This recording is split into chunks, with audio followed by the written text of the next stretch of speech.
12절입니다. 모세가 엘리압의 아들 다단과 아비람을 부르러 사람을 보냈더니 그들이 이르되 우리는 올라가지 않겠노라. 하나님이 사람을 보내서 말씀하실 수도 있죠. 근데 어떤 사건을 통해서 말씀하실 수도 있죠. 그렇죠? 또 내 몸의 어떤 건강이나 연약함을 통해서도 말씀하실 수 있고, 여러분 때로는 TV를 보고 앉아 있는데 드라마 속에서도 하나님 그 어떤 것들을 말씀하실 때도 있죠. 그런 경험들이 있으시죠. 그러니까 여러 방법과 여러 상황들을 통해서 하나님은 우리에게 사람을 보내신다 라고 하는 것들도 또 12절 말씀 안에서 누군가의 묵상을 들으며 누군가의 간정을 들으면서 하나님이 또 나에게 사람을 보내는 경우들도 있습니다. 그렇죠? 고라의 일당 중에 이 다단 아비람, 장자였던 르우벤의 자손이었습니다. 장자의 가문이죠. 그러니까 하나님께서 책임 있는 자리에 세운 사람들이었고요. 또 책임이 따르는 역할과 위치에 있었던 사람들이었다라고 하는 것을 알 수 있습니다. 다단은 고라와 이 반역을 시작했던 사람이고, 아비람은 다단의 친동생입니다. 형이, 우리 시작은 형이 다단 이름만 나오잖아요. 근데 형이 그러니까 이제 그 영향력이 흘러서 이제 자기 동생 아비람까지 죽을 자리로 이렇게 끌고 갔다라고 하는 것을 알 수 있습니다. 그러니까 나는 누군가를 죽을 자리로 끌고 가는 사람인지, 나는 누군가를 살리는 자리로 끌고 가는 사람인지에 대해서도 말씀은 우리를 묵상하게 하시는 것 같아요.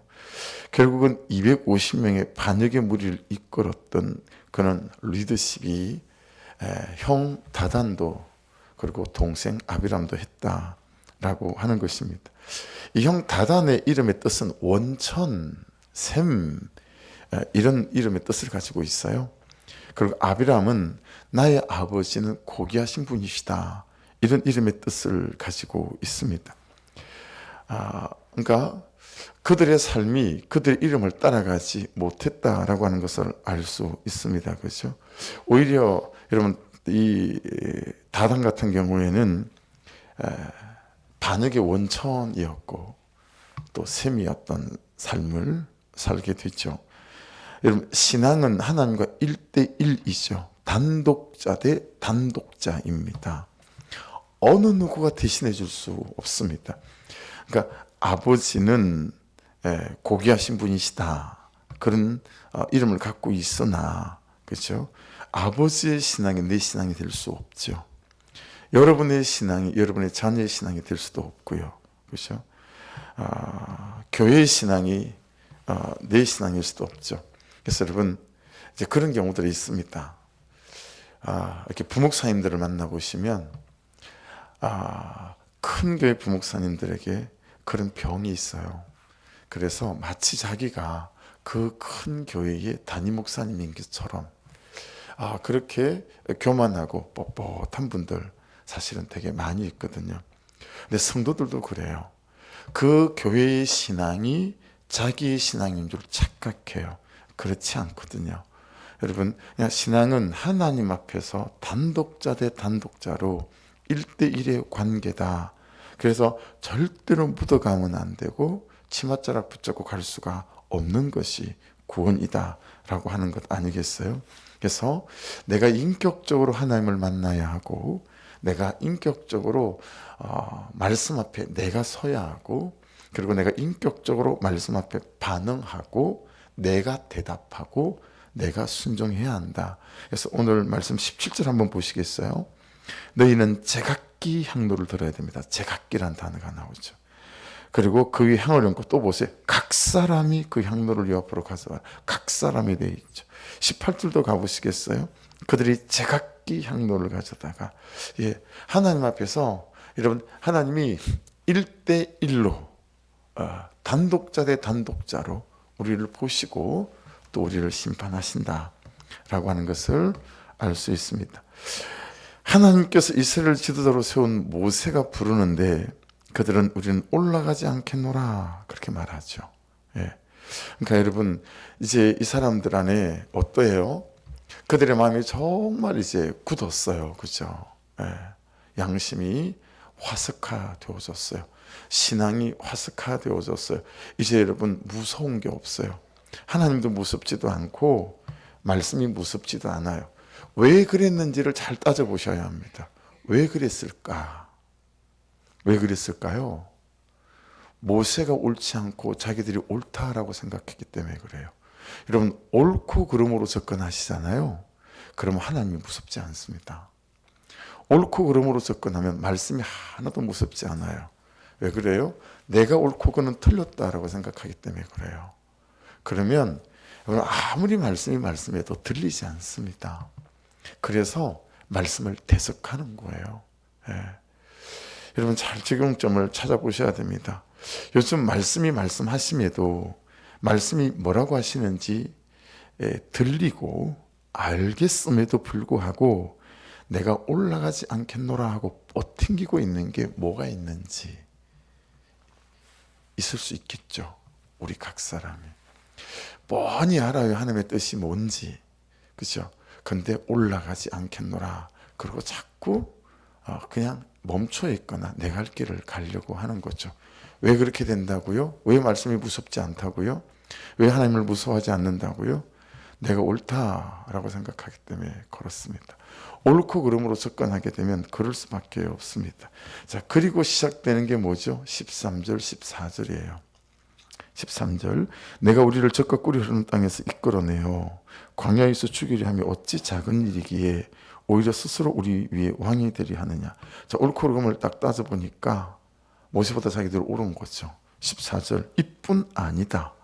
내가 우리를 적과 꿀이 흐르는 땅으로 인도하여 들이지도 아니하고 밭도 포도원도 우리에게 기업으로 주지 아니하니 내가 이 사람들의 눈을 빼려느냐.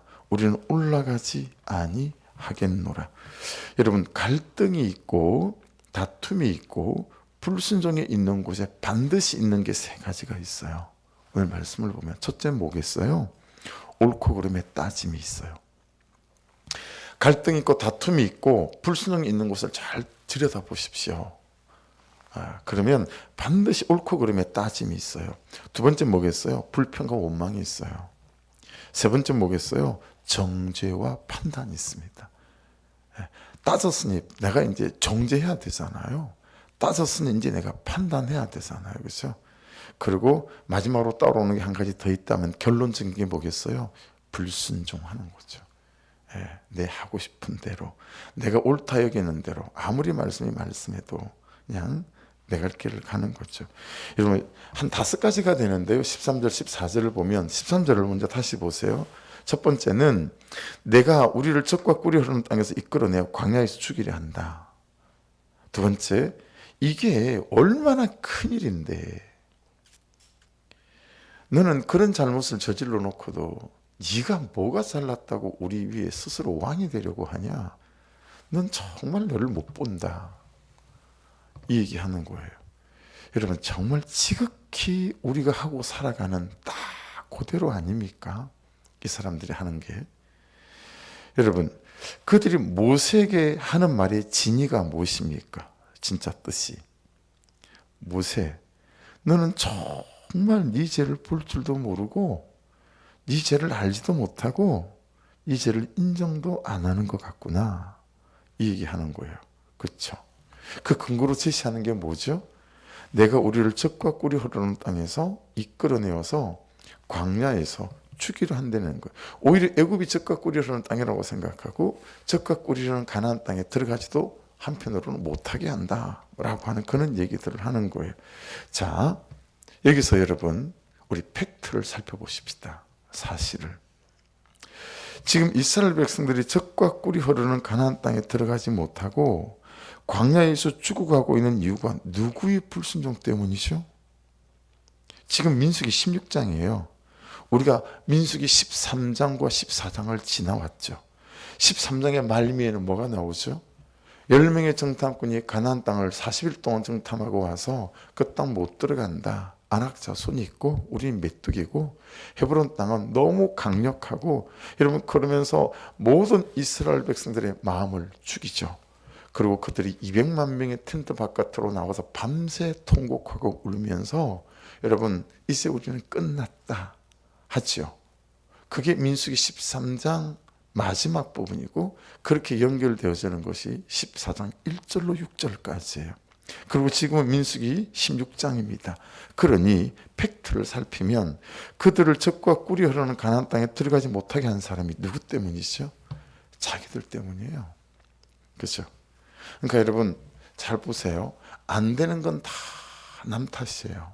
남편 탓이고 아내 탓이고 자식도 안 되는 건 다 마누라 탓이고 그렇죠? 부모 탓이고 목사 탓이고 누구 탓이고 다 다른 사람 탓이에요.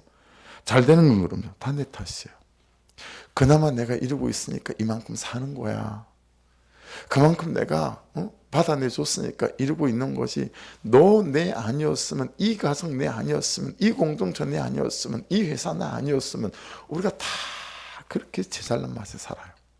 그렇죠? 다 그렇게 생각하는 거예요. 이스라엘 백성이 다 그러고 있는 거예요.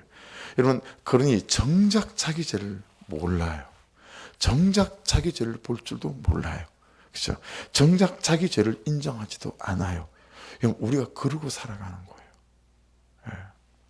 그러니 이 큐티가 말씀 묵상이 그렇게 불편한 거예요. 왜냐하면 못 보던 나를 봐야 되고 못 보던 내 죄를 봐야 되니까 불편하기 그지없는 거죠. 여러분 정말 우리가 구하고 구해야 될 게 어떤 거겠어요? 성령이여 말씀을 통하여 내 죄가 보이게 하소서.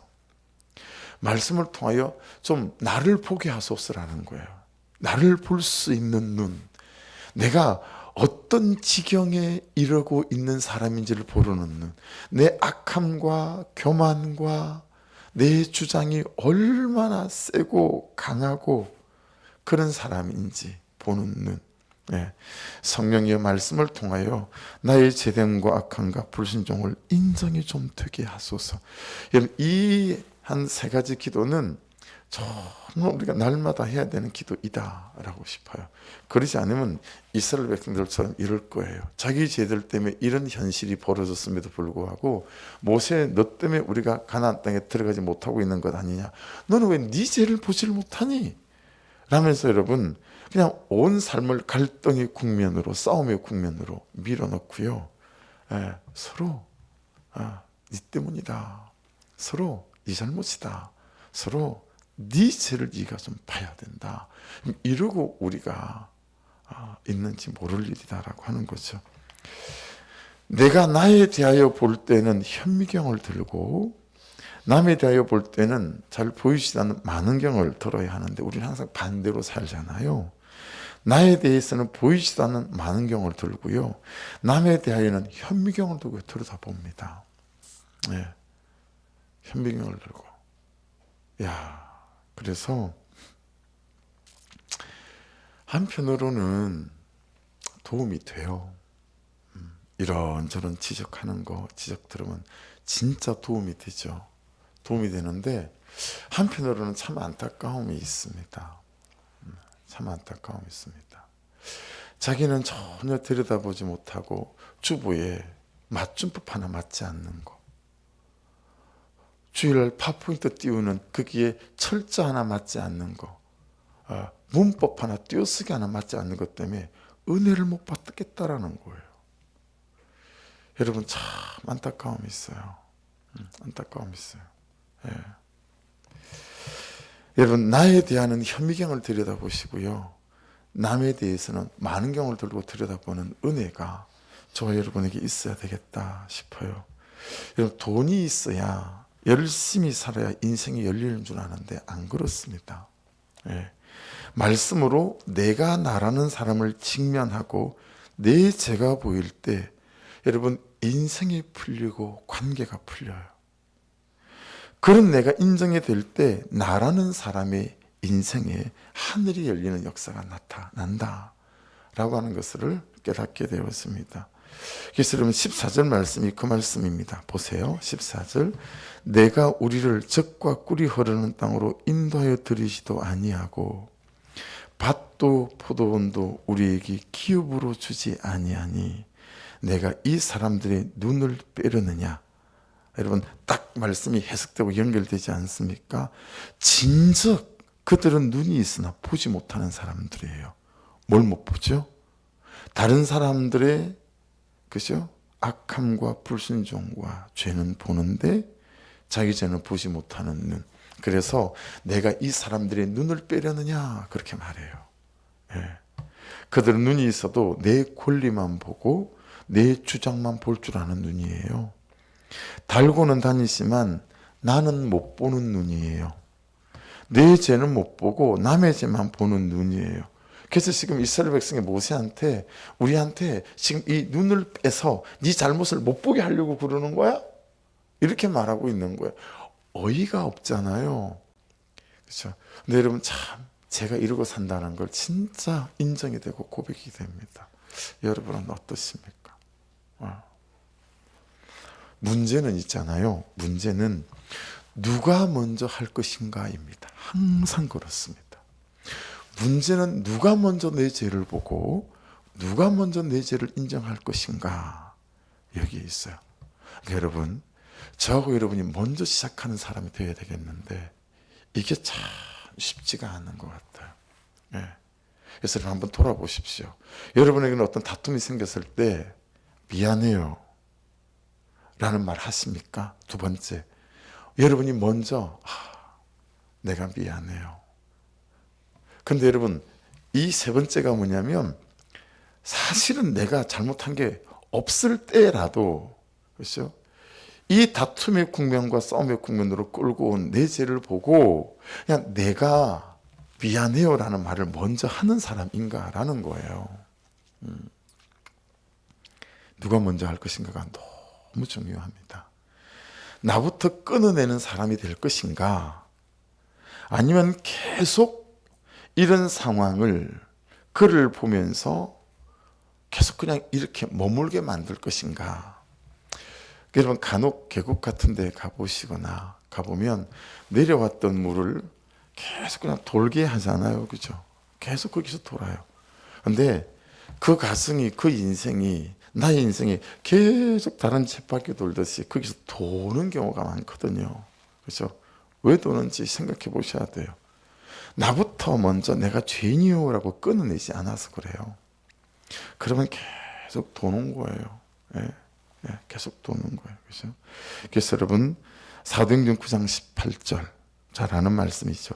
즉시 사울의 눈에서 비늘 같은 것이 벗어서 다시 보게 된지라 일어나 세례를 받고. 여러분 사울을 쓰시기 전에 하나님에게 정말 중요했던 게 뭐였어요? 바울에게 새 눈을 주는 거였어요. 자기 죄를 볼 줄 아는. 그래서 눈을 멀게 만드시고 사흘 동안 보지 못하게 하셨다가 아나니아가 안수할 때 눈에 비늘 같은 것이 레피스가 벗겨져서 다시 보게 되어진 눈. 이 눈이 정말 우리에게 사모함이 되어야 됩니다. 하나님, 그의 죄 아니라 나의 죄를 보는 영적인 눈. 맨날 이 현실과 그의 죄만 보고 원망하고 불평하는 거 말고 나의 죄를 보고 주여 어찌하면 좋습니까? 라고 회개하고 자복할 수 있는 이 눈이 여러분 열리고 내 눈이 그는 눈이 되고 그는 새 눈이 달려야 이게 이제 진짜가 시작된다. 왕하 6장 17절도 아시는 말씀이잖아요. 기도하여 이르되 여호와여 원하건대 그의 눈을 열어서 보게 하옵소서 하니 여호와께서 그 청년의 눈을 여시매 그가 보니 불말과 불병거가 산에 가득하여 엘리사를 둘렀더라. 그렇죠? 우리는 맨날 안 된다는 타령이고 니 때문이다는 타령이고 저 사람 때문이다는 타령이고 그래서 내가 피곤하고 힘들어. 우리는 맨날 그 타령하지 않습니까? 그렇죠?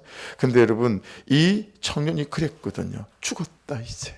도단성을 에워싼 아람 군대를 보고 이제 우리는 끝이다. 그런 거 아니겠어요? 그럼 그때 엘리사가 그의 눈을 탁 열어서 보게 하니까 어떻게 된 거예요? 세상에 불말과 불병거가 오히려 그들을 에워싼 것을 쳐다보면서 이게 아무것도 아닌 거예요.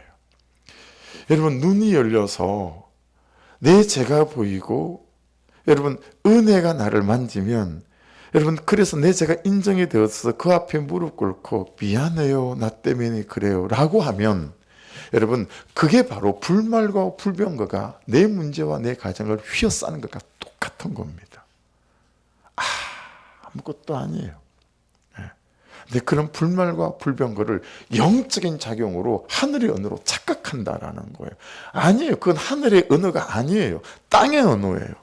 우리가 해야 될 땅의 언어예요. 그 하나님의 은혜로 말미암아 내 눈이 열려 내 죄가 보이고 나와 직면하여 나의 악함이 보여 내가 그에게 미안해요 용서 구하고 무릎 꿇는 그것이 우리를 둘러싼 불말과 불병거다라고 하는 것이요. 안 보이니까 그들의 대답은 심플합니다. 우리는 올라가지 않겠다. 계속 이대로 살겠다라는 거예요. 아니면 말씀의 뜻과 반대로 가겠다라는 거 아니겠어요? 그러니 무슨 역사가 능력이 나타날 수 있겠습니까? 그죠? 예. 여러분, 그럼에도 불구하고 15절부터 19절까지 여러분 말씀을 보게 되어지면 모세가 자기가 갚지 않아요. 예. 16절 보십시오. 이 모세가 고라에게 이르되 너와 너의 온 무리는 아론과 함께 내일 여호와 앞으로 나오되 자기도 하나님 앞에 나아가지만 그들도 여호와 앞에 나오라 라고 말씀하시죠. 그렇죠? 17절도 보십시오. 중간에 여호와 앞으로 가져오라 그렇게 말씀합니다. 그렇죠? 그리고 18절에 보십시오. 모세와 아론과 더불어 회막문에 섰다. 하나님 앞에 섰죠. 예, 그러니까 여러분 가장 좋은 처방은 뭔지 아세요? 하나님 앞에 나아가게 만드는 것입니다. 나도 그도. 예, 하나님 앞에 내가 옳고 그름으로 따지고 그것이 승부수가 되게 하지 말고요. 그가 말씀 앞에서 자기를 볼 수 있게 만들고 말씀으로 설명하고 하나님 앞에 나가게 만드는 거. 그러니까 여러분 보세요. 제발 또 기도하라 그러십니까? 그러지 않으셨으면 좋겠어요.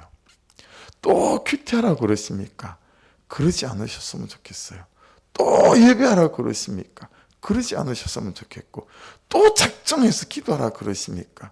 그러지 않으셨으면 좋겠고, 또 금식하라 그러십니까? 그러지 않으셨으면 좋겠어요. 각기 향로를 들고 요 앞에 나오라. 그게 그 얘기 아닙니까? 지가 하나님 앞에 서야 된다.